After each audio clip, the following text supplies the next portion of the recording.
Hi everyone, I'm Brooke. Thanks for stopping by my channel.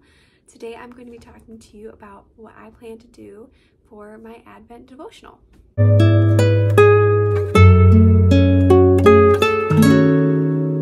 Okay, so I'm just going to jump right into this video. Today I plan on showing you guys not only what I plan on doing for Advent, but also what I'm going to be doing with my son, who is almost 2, and a couple of resources that I might use in the future once my kids are older, and thought maybe it'd be beneficial to share with you who might have older kiddos or want to do something more as a family than individual. First thing I want to do is just go over a brief summary or description of what Advent even is.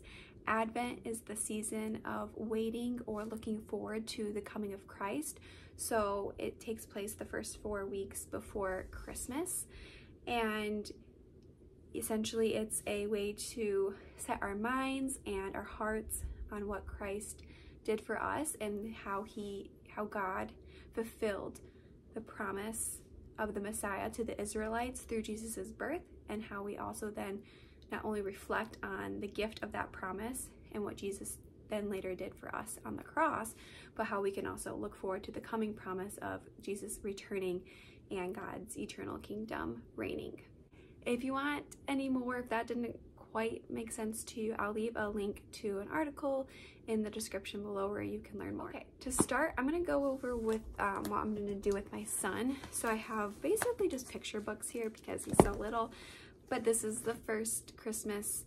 I mean, last year he was just a baby, so he wasn't understanding what was happening. So I feel like this is the first Christmas I can really introduce like the actual reason for the season. So to start, I picked up this Advent storybook.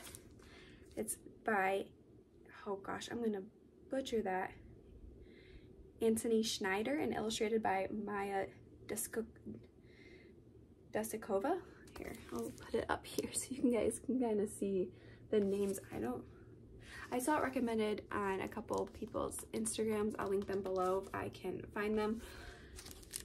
But I'll just read the little insert. Benjamin Bear is so impatient for Christmas to come. To help the time pass more quickly, his mother says that every night when he opens a door on his Advent calendar, she'll tell him a story. 24 stories about another little bear and his long, arduous journey to Bethlehem. The little bear, led by a shining star, meets many others on his travels across hot deserts, snowy mountains, through dark, lonely nights. His adventures, filled with acts of heroism and kindness and many small miracles, show him the path to the Christ child. And by journey's end, Benjamin Bear and youngsters who share the stories and their simple morals along with them will be ready to celebrate the true spirit of Christmas.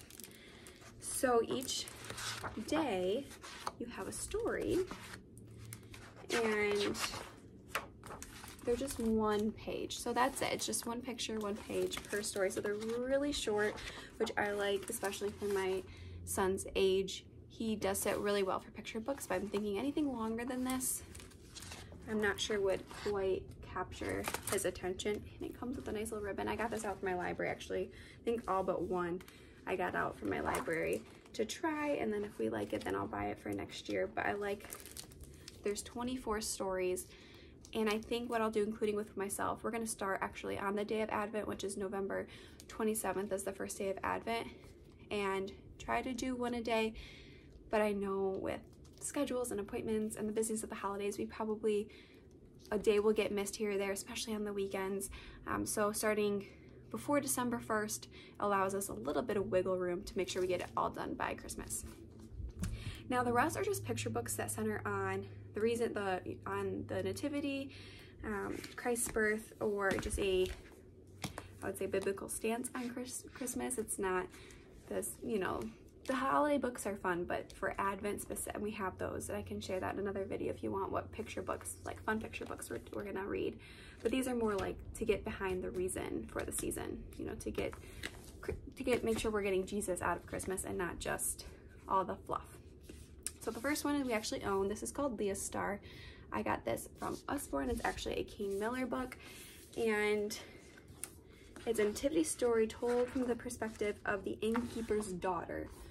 So I've never heard that perspective. Like, we have the perspective from the wise men or the animals, I've heard a lot, but from the innkeeper's daughter, I thought was a really unique perspective. So she's kind of like and the illustrations are gorgeous. So we'll read this one.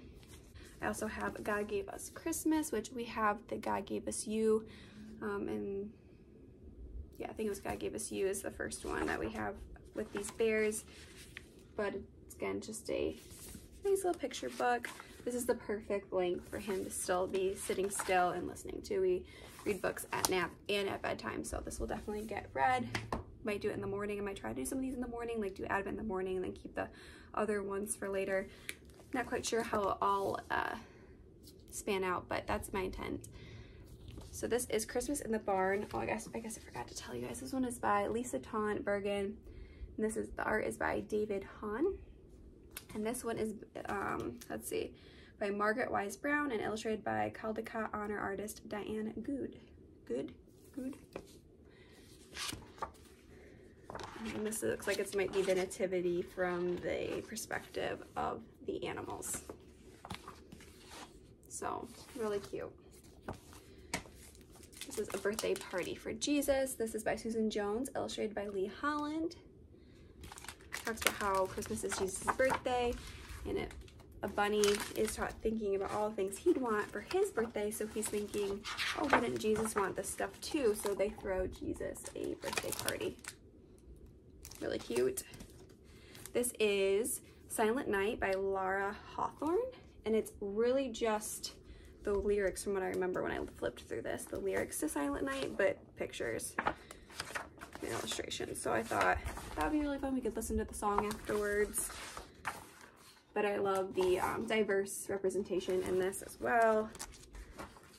It's really beautiful illustrations. My next one is by Tommy de... Oh, I'm sorry. Tommy de Paola. Oh gosh. And this is The Birds of Bethlehem. The birds of Bethlehem are all a-twitter. Something extraordinary is coming. Open the pages and see the brightly colored, curious birds. Marvel at the miracle of the first Christmas. So again, perspective from the birds of the nativity, but kind of a good page to show. Just the first few pages are just these birds having a conversation. That's all the illustrations are showing for the first few pages. Okay, here we go. So again, perfect length as far as amount of words per page for my son right now at his age level. This last one I have is Sharing Christmas by Kate Westerlund and Eve Tharlett. And this one might be on a little bit of the lengthier side, but I just really liked the summary of this. I think this might be like the max amount of words in a picture book my son might be able to sit for. But one, the illustrations are beautiful. But I'll read you the little summary.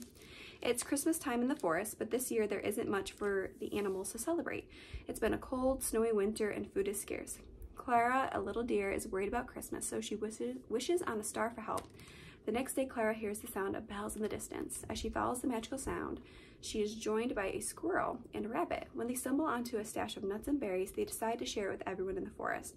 After all, sharing is giving, and that's what Christmas is all about.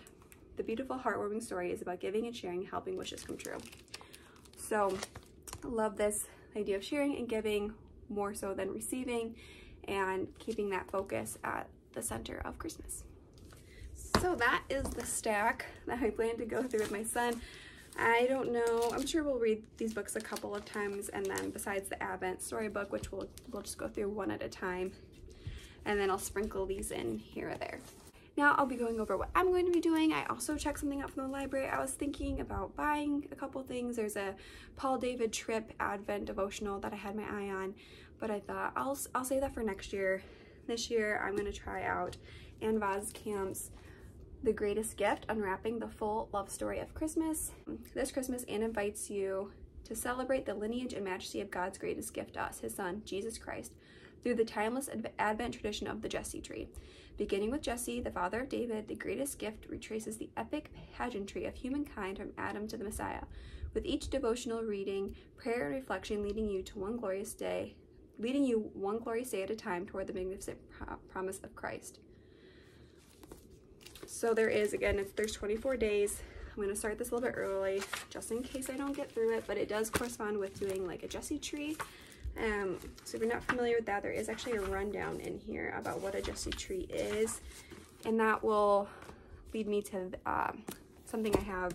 And Avaz Camp also has a one for families, and that is also can be done with a Jesse tree. So it's late November, and you'll need your Jesse tree to wait for Jesus' coming, to come to the Christmas tree through the family tree of Christ. Your Jesse tree may take on a number of wondrous forms. A silhouette of a tree may be sewn or painted, cut out of felt or quilted. It may be hung from the fridge, a wall, a door, a window. Or we may use a small evergreen tree in a urn, a cluster of red dogwood branches in a vase, or a pot of hemlock, pine, spruce sticks, or holly. The ornaments can be downloaded from my website using the code Jesse, and then printed out to hang on any tree if you're any tree of your imagining or envisioning. Anticipate Christ and celebrate Christmas in his coming. Essentially, like it says, it works through Jesse tree. You start with Jesse, David's father, and you move through the lineage of Christ. So what my understanding is, each story gets us through the lineage of Christ, which also is in the same format in this, which is unwrapping the greatest gift, the same, pretty much the same. This is called The Greatest Gift, and this is called Unwrapping the Greatest Gift. And this is for more families, so this is a little bit above what I plan to do with my almost 2-year-old, but with older kiddos, this would be super fun because when you print out her Jesse tree ornaments, I'm pretty sure they correspond to these images right here. So there's one for each day. Here's your Bible reading over here, and then your devotional on this side. And then when you get through it, it gives you questions, thoughts to discuss, and family activities that you could do along with it, which I think is super fun. I always like doing hands-on things as a kid, and this would be a great way to get all of your kids, your whole family involved. You can make it, you don't have to do all of the activities, but it does give you the resources and the setup to do so. Now, I've also seen people do Jesse trees with the Jesus Storybook Bible and using the, like something, let's see, like something in like an image in the beginning of each story to correspond. If you go on Etsy and put Jesse tree ornaments, you will find so many beautifully handmade ones. You can print them off yourself. There's a lot of downloadables and kind of make them whatever, but I'm sure there's a plan somewhere. If you just look up Advent, the Jesus Storybook Bible, I'm sure there's a plan where you could go through like which stories you're supposed to read for what days. But those are the two that like we won't be doing, but thought maybe for those of you with older kids would want to maybe take a look at these. Now we're gonna go back to myself really quick. In addition to doing this devotional, which is a library book, so I'll be writing all my answers to the questions and discussions in a notebook. But I also will still be going through my daily Bible reading. I'm about 35 days, I think, away from finishing the Bible recap. So that's my goal, is to finish by the end of December. And that'll be what I'm doing. So I'll just continue with my regular Bible reading, adding this in, and listening to a lot of Christmas music. Thanks for sticking through this video. Let me know what you plan to do for Advent. If you've ever observed Advent before, what your family traditions are. I'd love to hear them in the comments below. Thanks. Bye.